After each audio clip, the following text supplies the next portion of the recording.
Welcome back to the program. Joining me now, State Senator Jonathan Dismang, Republican from Searcy. He is the co-chair of the omnipresent, omni-powerful Joint Budget Committee. Thanks for being with us, Senator. No, glad to be here. Thanks for the invite. All right, before we get to budget, I want to talk about some of the changing faces of the state legislature. We've seen some very high-profile retirement announcements in the last couple of weeks.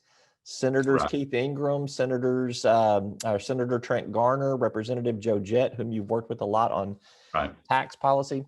I'm going to ask you this question from a child psychologist perspective, okay? Okay. Do these changes make you happy, sad, mad, or scared? Well, I'm not sure that I could answer any of the above on those. I mean, there's a lot of great friendships with folks that are leaving. Representative Jett and I have worked really well over the years on tax cut packages and tax policy. And Senator Ingram, has just been a really good voice for his district and really for the state in the Senate. And of course, we've got a few others with Senator Garner and others that have decided that they're ready to wrap up this part of their public service anyway.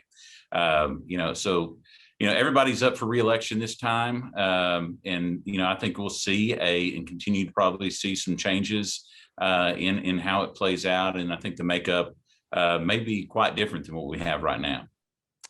All right, the governor has proposed his budget. You guys started budget hearings this week to look over some of that. The governor's asked for increases in funding to public schools, services for the developmentally disabled, state trooper pay. Those are some of the highlights of it.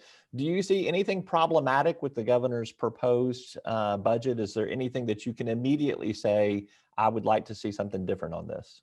No, I mean, I think as far as what's been proposed, so far, I think most members are going to be agreeable to those changes and like to see those changes.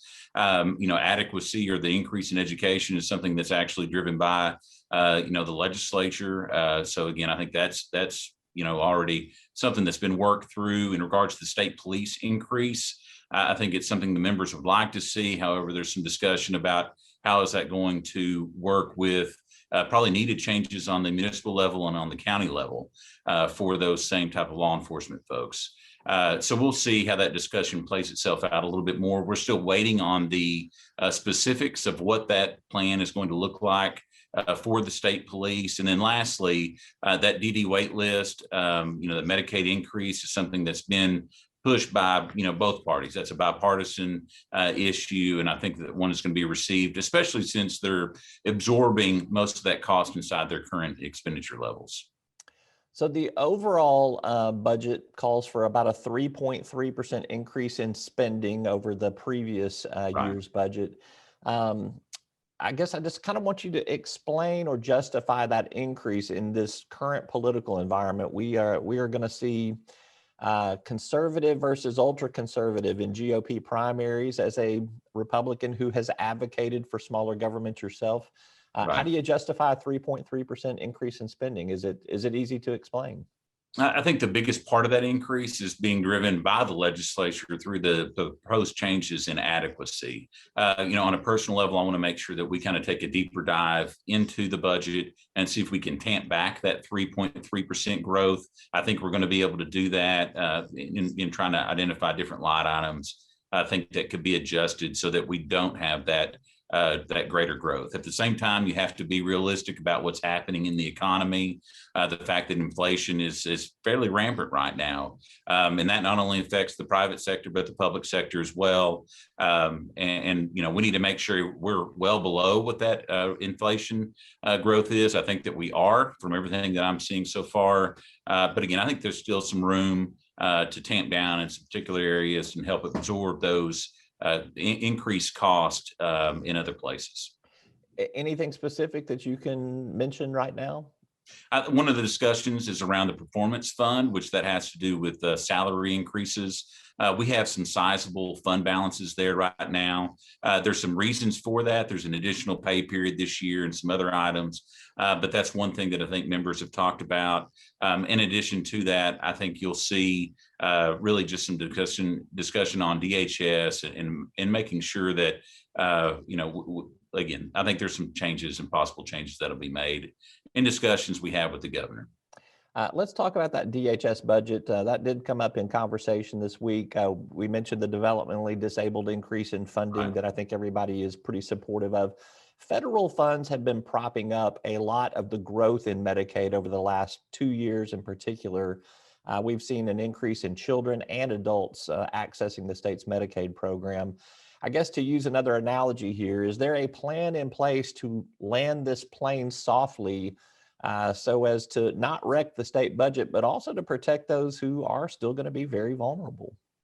Yeah, I mean, so what you're talking about there is the increase in what we call the FMAP rate, which means the federal government's contributing more for that program than they normally do. And that was part of the pandemic.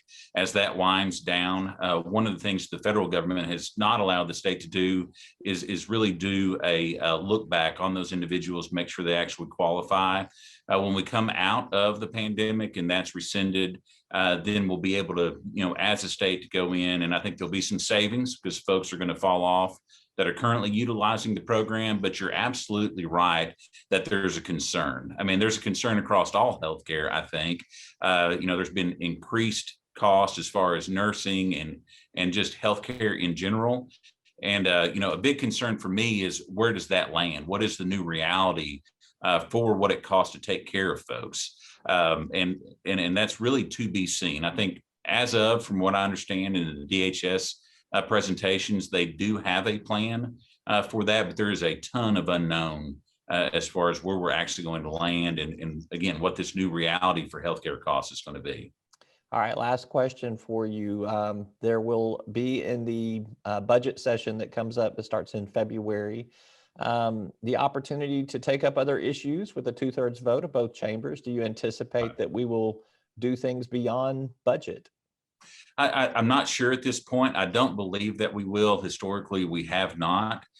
There's also, we're going to have, I believe, a special session to take care of health insurance costs for state employees and teachers. I think there'll be an opportunity for members to work on some of those policy related issues or financial issues in that special session. But again, we don't have a call and we're not sure exactly what's going to be brought up, but I think there's another opportunity for members to kind of extend things and take up some other items. For me on a personal level, we are not a full-time legislature. We're not supposed to be a full-time legislature. And some of these things need to wait until we get into the regular session. State Senator Jonathan Dismang, co-chair of the Joint Budget Committee, as always, thank you. No, thank you for your time. That's all for today's program. I'm Roby Brock. We'll see you next time.